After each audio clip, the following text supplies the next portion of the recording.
Hey, deserving listeners, 90 Day Fiancé, the first season of The Single Life a while ago, and we're going to watch Danielle. Let's watch. So I've been single now for 3 years. Okay, that's interesting. I didn't know that's where we were on the timeline. So 3 years, she says. This is 3 years since Mohamed. Okay, that's a long time. And about 8 months ago, all of a sudden out of the blue, he starts texting. Quite to my surprise, it was pleasant. And he was really interested in what I've been up to. But after the way he treated me, I don't trust him. I don't know. Those texts, if accurate, sounded like he might be a truck driver or a delivery driver of some sort. So that's interesting that he's still, I don't know if it's in the States or back in his home country, but just interesting to learn. I know that he wanted to be off the radar because he didn't want to be stalked by her anymore. And I think he also wanted to get just out of the crosshairs of her because she was always trying to get him deported. And I think he also didn't want to have any more internet fame, but I don't know. As long as they're average looking, maybe a little bit taller than me because I do have struggles with reaching things, so height would be good. Well, that's funny. So essentially she's saying, yeah, pretty much any dude with a heartbeat who may be a little taller because it'd be nice to be able to reach things and, average looking, she says. Now, I hope that she has gone to therapy and not only helped her recover, but also explore the emotional processes and assumptions that she has that resulted in the behavior that she exhibited with Mohamed. Because although we wouldn't say we don't know if she's completely to blame or if she's 50% or 25% to blame for the conflict, she was to blame for part of it in all likelihood. And so, to avoid repeating that, therapy is one of the best places to go to not repeat it. I truly loved Mohamed, but I am doing this for myself right now because I can't move on and find someone else until I get closure. I want closure. That's the big thing. I want closure. All right, so it's totally normal what she's doing. I think most people would say it's not a good idea. Mohamed reached out to her after 3 years or 2.5 years since they last talked, and she debated whether or not he was in town, and she debated whether or not she should meet up with him. She is going to meet up with him, and she's saying to herself, I don't know if it's a good idea. I don't know if the angry me is going to show up or the self that loves him. So that's the interesting thing. I don't know if, the woman who loves him, is that the one that's going to come, or is the one that's angry at him?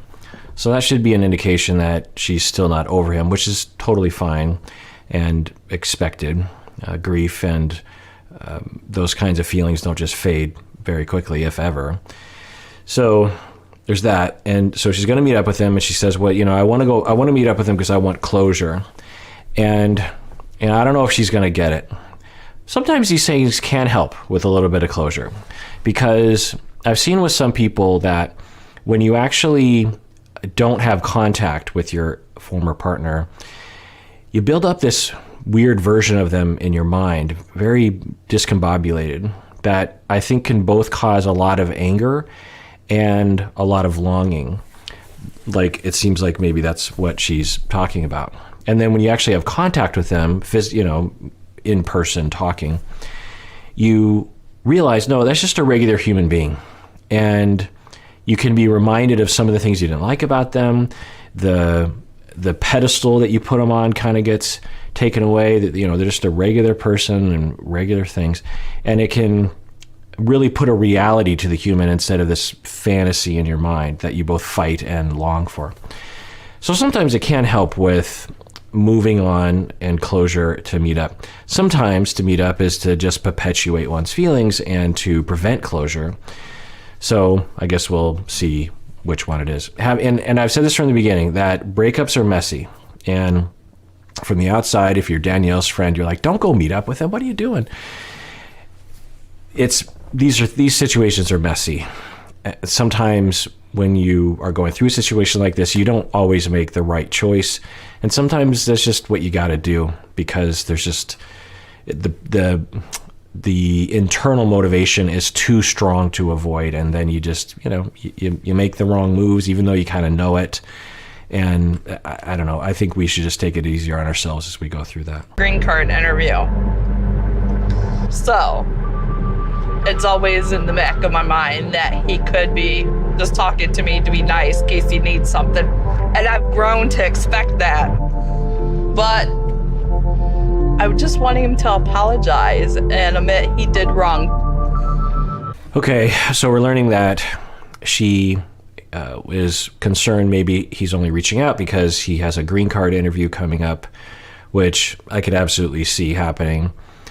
Not that he's a complete jerk face, but he has a lot of reasons not to reach out to her for the rest of his life. And I wouldn't be surprised if there wasn't some compelling reason why he would reach out to her.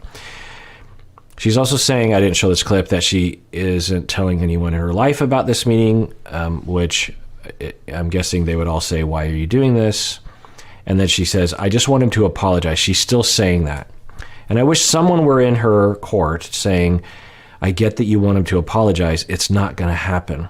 He had ample opportunity to apologize already. Now, maybe he will, but I don't think he can, because if he apologizes for what I think she wants him to apologize for, he's basically admitting fault and fraud. So I don't think that's ever going to happen. Now, maybe he can apologize and say, I'm sorry I put you through that. I was in love with you, and then I fell out of love with you very quickly, and I'm really sorry I put you through that. I think that would be an appropriate apology, and maybe he'll do that. Let's see. It was like he always blamed me for everything. That's like the final piece of the puzzle, because it is lonely. It does get lonely. And there's even days that I feel like I can't bear it. All right, well, that's interesting. So she's saying there are times when my loneliness, my dog is barking, when I can't even bear it. She has a very smiley nature. Both my dogs are barking now. And so that smiley external persona can be deceptive. And so what we're hearing is that the loneliness, she says, I can't bear it some days. Yeah. And that points to traumas of abandonment or abuse or something that we clearly saw signs of in her relationship with Mohamed. My kids and stuff, all of them have a partner and stuff, and I'm like the only single one out of the bunch. And then sometimes you just want that person to lay next to you, or even like when I have a bad day at work, I just want someone to be there when I get home and hug me and tell me it's going to be okay. Amen, Danielle. Absolutely. Preach. We all want that. Or most of us want that. Someone that we can talk to at the end of the day and they'll say everything's going to be okay. Someone who will lie next to us. Yeah, absolutely, Danielle. And, she deserves that. These are the stuff that I was trying to make you do when I was there. And you're too busy focusing on unnecessary stuff. The drama part. You should have listened. This is what Mohamed does. He always tries to turn the blame on me. Yeah, I'll say. So they're meeting up. They're divorced. Haven't talked for 3 years. And, you'd think, because he initiated, he's like, do you want to meet up? You'd think he'd be like, yeah, let's just have it be pleasant, or maybe even apologize to each other or something. And really awkward conversation between the two of them. He's not having a lot of eye contact, and then asks, what are you doing? And seemingly as if he's interested in her life. And she says, I'm going to school and I'm working more and things are going well. And then he's like, instead of saying, good for you, which would be pretty easy to say, he says, yeah, these are all the things I was trying to get you to do when I was with you, and you just you wouldn't do it. You refused because you were getting involved in all the drama. Now, even if that's true, is this really the venue that you'd bring it up in? I don't know, but I don't know what his goal is. He was the one who wanted to meet up, so let's see what he has to say. And I'm not going to let him do this anymore. I'm a different person. I'm going to stand up for myself. I deserve an apology, and I want an apology.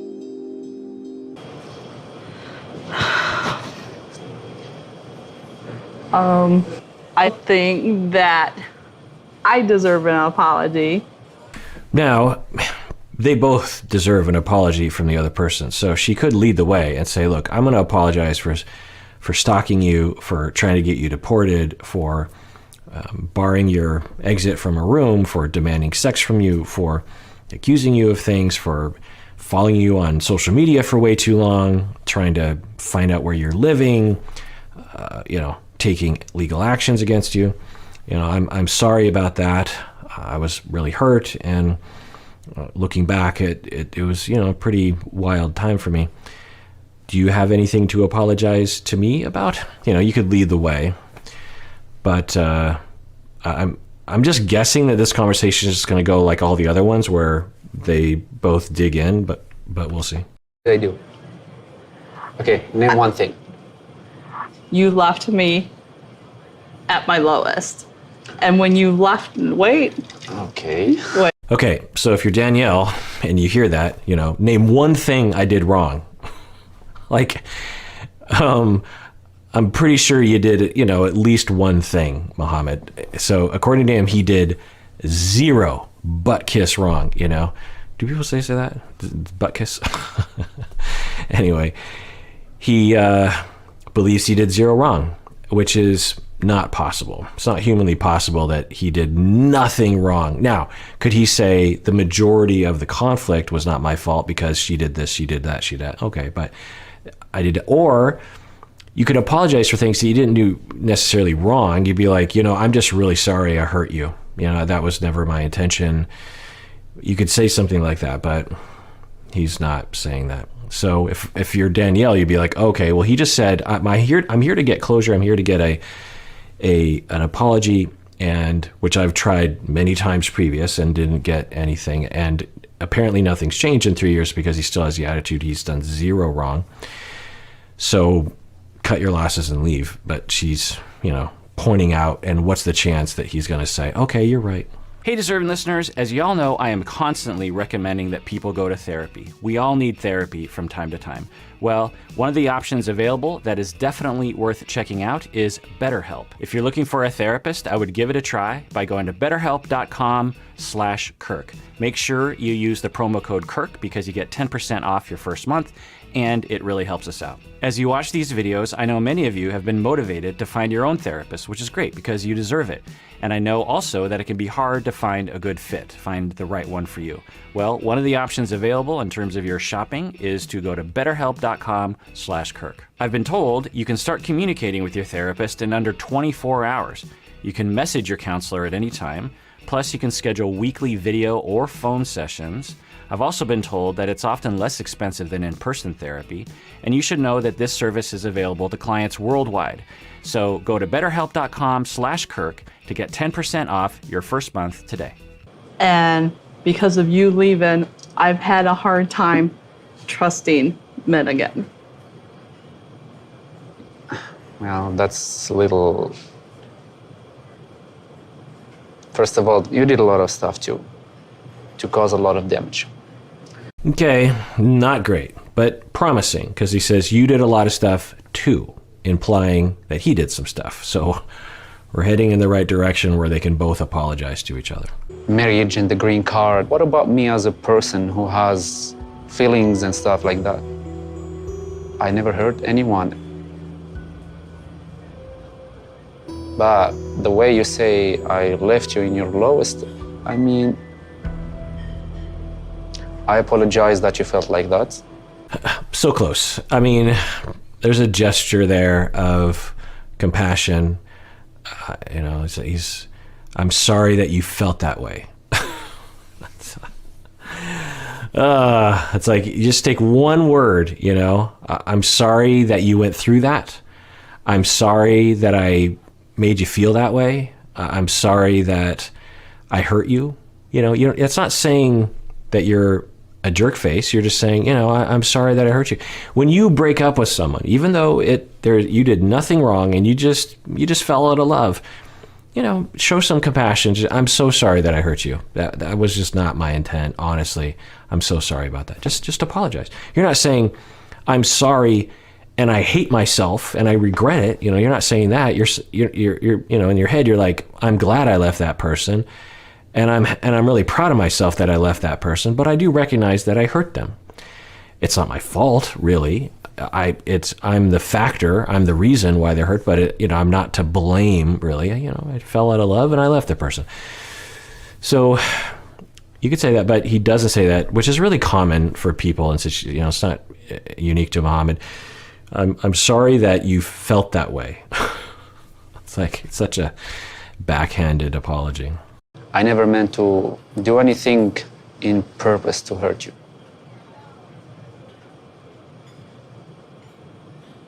The whole situation was super bad. Okay, he ended, well, I never meant to hurt you. Yeah, all right. So maybe that'll help Danielle move on. Let's see. Okay? Hi. That's it. Hi. I think that was a half-ass apology. He apologized for the way that he made me feel. He didn't apologize for what he did. Actually, he didn't apologize for the way he made you feel. He apologized for you feeling that way, which is not a half-assed apology. It's a non-apology.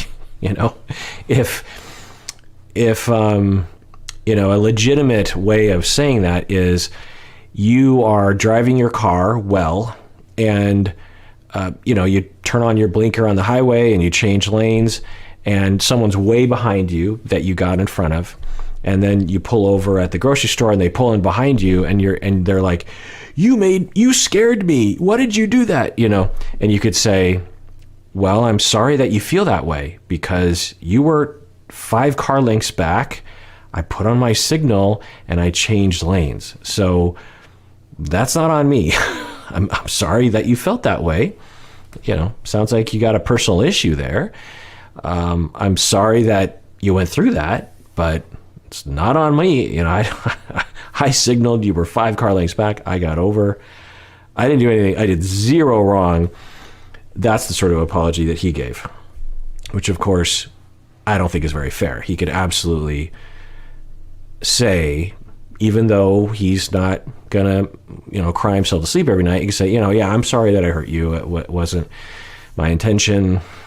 I guess it's possible I could have stuck around longer to see if it would work, but I just made a determination that it wasn't worth it. But I'm happy even to get a half-ass apology because before it's always been nothing at all. But I still don't know why he wanted to meet up. Okay, so it sounds like it's helping her to move forward, so maybe this meeting that she agreed to was a good idea. I gotta go back to work, so Okay. You're going to? Yep. I'm actually going on a trip. It's a trip. Yes. Okay, so he's saying that he just wants peace. I didn't show that clip, but she's like, why did you want to meet up with me? And he's like, I just want peace. I'm ready to move on with my life. Okay, so it's great. So he just met up with her to catch up, to offer an apology, if provoked, to maybe bury the hatchet on a certain level. I could see a scenario, I don't know, where he would be kind of scared of what if Danielle decides a couple years from now to just pursue me legally or just make my life really difficult. And so it'd be better if we were on good terms so that wouldn't happen. Now, my worry is that this would open up a Pandora's box for Danielle and she would want to pursue him again and start to pursue him and maybe stalk him. So hopefully this wasn't a mistake. This was not a mistake for him. I feel like that went good. Thank you. Thank you. There was no fighting, and I felt like he was listening to me for once. Well, You want to do the elbow? okay, that works. Okay, so for the standards of the show, I think this is a really mature, functional meeting. A lot of other cast members on the show wouldn't have done this, or it would have gone a lot differently. I mean, think of Angela, for example. And so kudos to the two of them for meeting up, for being nice to each other, for him for even slightly apologizing, her being open to it. So it's good. I'm glad for the two of them.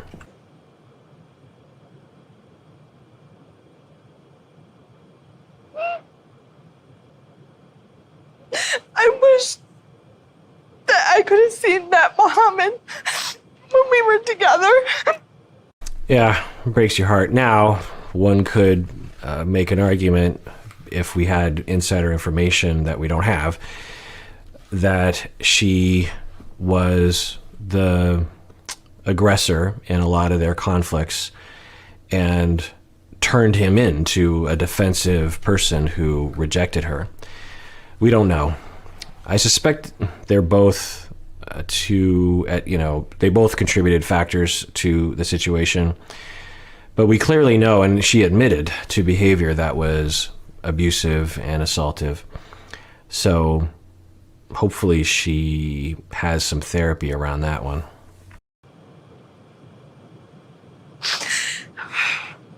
And what I'll say is, of the people that I've treated who were domestic violence, intimate partner violence perpetrators, whether they exhibited it or not, underneath all of it, driving all of it, was pain like this. That we have in our society a cartoon straw man version of domestic violence perpetrators. Sometimes they are psychopaths and sadists and, truly what people might call evil, meaning that they revel in other people's pain and that's their mission in life, or just do not care about other human beings and will use others for their own means.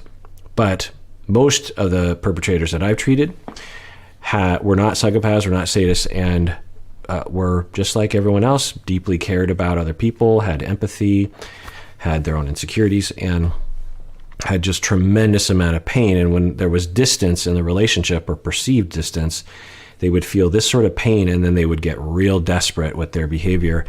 They often only knew one way to retain think about for yourself when you feel distant from your spouse. There's a repertoire. You got a Rolodex of things you can do. You can say, hey, let's have a date night, or let's have sex, or let's hang out, or you just walk up and kiss him, or you just strike a conversation, or you just say, hey, I feel distant, or you say, hey, let's go on a trip together, or there's a variety. You get a card, or you just say, hey, I'm sad, or whatever. There's just various different. You text them. There's various different behaviors that I'm sure you exhibit when you feel a little distance, when you long for someone. Well, for people who are perpetrators, often they have one method, and it's control. They don't know of any other method. They were taught one method, or they were taught that only one method works, or they're in so much exaggerated pain because of their past being imposed on the present that they feel as though that one method is justified.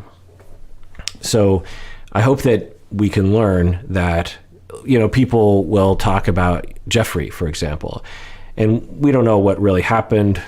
People have been sending me the court reports and the police reports. It certainly sounds pretty awful. And I don't know if Jeffrey is psychopath or sadist. I couldn't know from the data on the show, but it's possible that underneath his behavior is this. It doesn't justify it, even 1%, but it does explain it, and it gives us something to target. Instead of just saying, what's wrong with you, you're evil, we can help people with these feelings so that they can have other ways of expressing it, ways that you and I know how to do. Like, can I have a hug, or I'm sad, or go to therapy, or I need date night, or I feel really distant from you and I need you, more vulnerable, more real communication. I just want something that I can have that's real and that's gonna last forever. I want to find happiness and someone to love me for me. Yeah, and maybe we'll see her achieve that during this season. Let's find out together.